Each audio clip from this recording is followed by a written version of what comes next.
Hi everybody, this is Dustin Burrell with CIS Networking 102 class. We're doing a packet tracer today, which is building a network from scratch. It is the IoE and DHCP.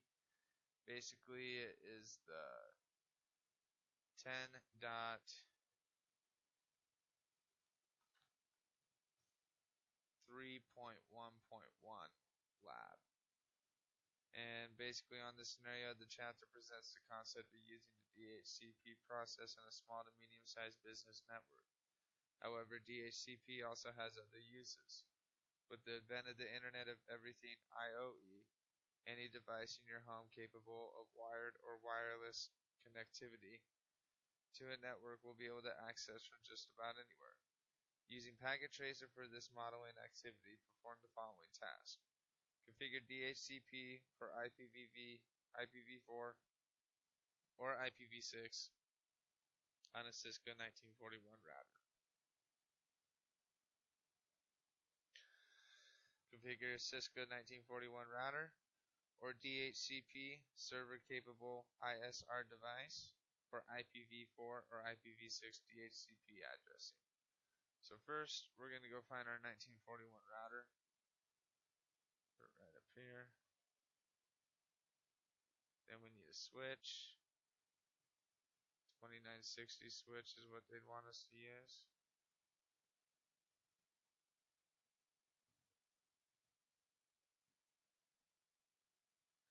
And then some generic PCs. We'll get 3 of them out here.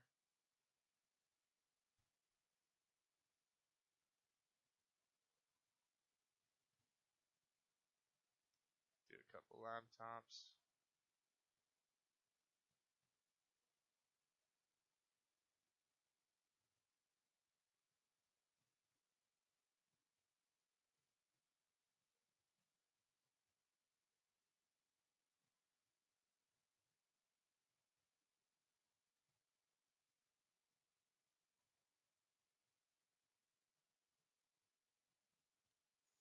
Gotta put our cables on.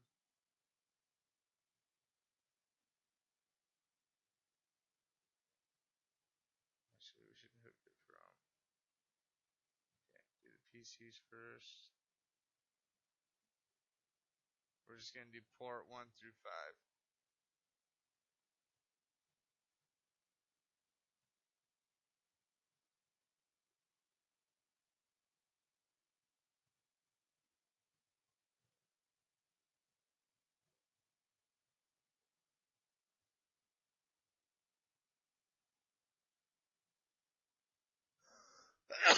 Excuse me.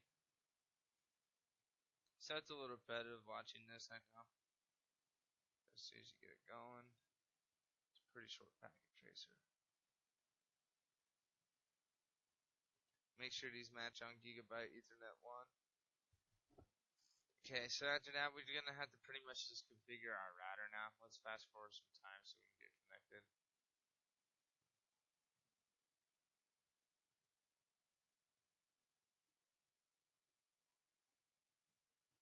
Okay. So go inside your router into your command line interface. When you're on your command line interface, you can do it how you want to. I'm going to choose the method of doing G interface 01.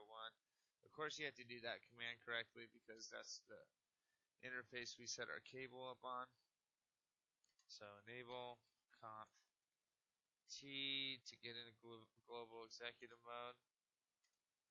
Alright, and we're going to do an IP address of 192.168.0.1 with subnet of 255.255.255.0.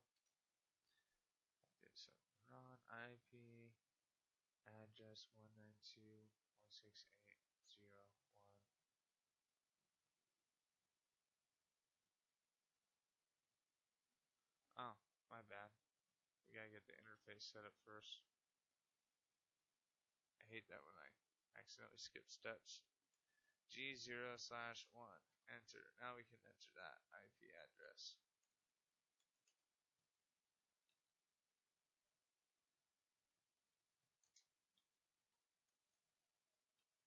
Okay, that's our address right there. Get that in there. Do a no shut. going to tell us that it changed the state to up. That's exactly what we want. We also want to get a, you don't have to do this one, but it's always safe to do. So exit out of this mode, get into config mode. Then you can do an IP DHCP excluded address 192.168.0.1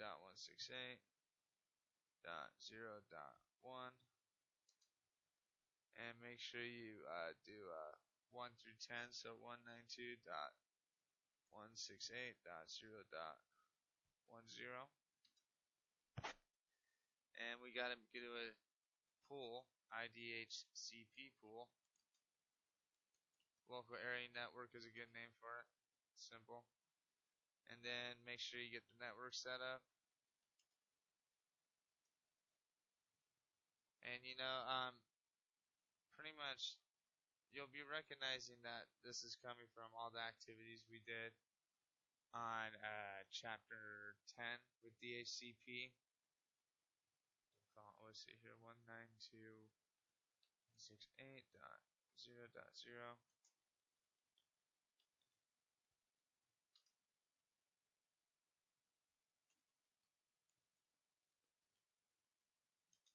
Give yourself a default router, 192.168.0.1. That's what I'm using. And that's the last command you have to pretty much do for the router. Because pretty much we're just trying to get all these to DHCP on the devices outside of the router from the switch. So we're going to exit out of here. And we're going to go to all of our PCs. So basically, it said think of devices in your home you would like to receive IP addresses from the router's DHCP service. Set the end devices to claim DHCP services addresses from the DHCP service. Show output validating that each end device secures an IP address from the server. Save your output information via a screen capture program to use the part screen command. So, our goal is to get every single one of these to DHCP.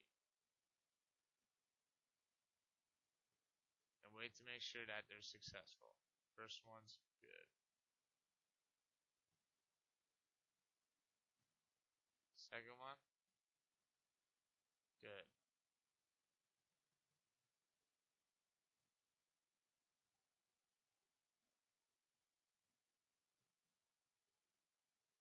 And so on.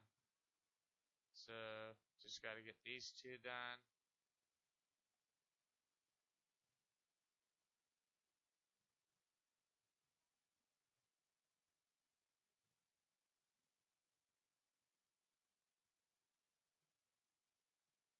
Okay. So all of those are successful. So that was one of our main goals, was just getting all of that switched to DHCP so we can actually still run through the network. Now when it comes to pinging it, nothing's going to happen because we have to set up IP address. We set up one IP address. I'm going to do it just for fun, see if it works, but I really don't know if it's going to. The first one's definitely going to. Wow, look at that. Made it no problem. So I guess we're good on pinging. I'm very surprised. I thought it was going to fail.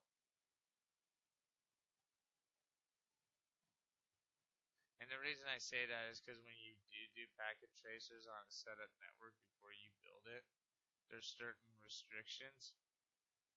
Like the ARP tables aren't set up, and you usually don't just get it on the first one. That's what I was morally surprised about.